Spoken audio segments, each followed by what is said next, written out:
Ոչ ոք չի հաշվել 2003-ից սկսած Ալիև կրտսերն արդեն որերորդ անգամ է հպատակներին ներշնչում, թե չի լինի անկախ Արցախ։ Անկախ Արցախից երբեմն են արձագանքում, ինչպես այսօր։ Ալիևը հետևողական է իր մոլուցքում անել հնարավորը բանակցությունը փակուղի տանելու համար։ Համանախագահները պետք է որոշակի քայլեր ձեռնարկեն, բացատրելու նախագահ Ալիևին, որ այն քաղաքականությունը, որը նա վարում է, այն հանրային հրապարակային ելույթները, որը նա անում է,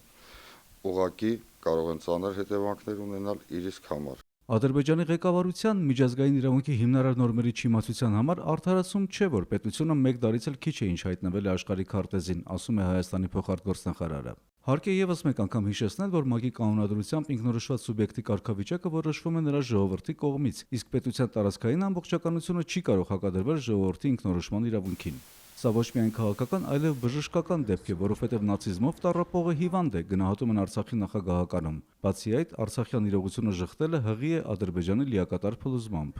Եթե նա հիմա չճանաչի Արցախի հանրապետությանը, ապա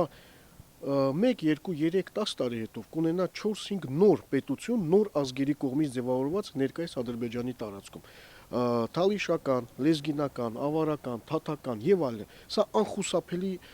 գործընթաց է։ Իսկ Ադրբեջանում արդեն 24 տարի նույնն են լսում հորից ու որդուց։ Եթե հանդուրժեն կյանքը հանուն մեկ գերդաստանի, շուտով կլսեն նաև թոռից։ Արթուր Գրիգորյան, Մերի Դավթյան, օրակարգ։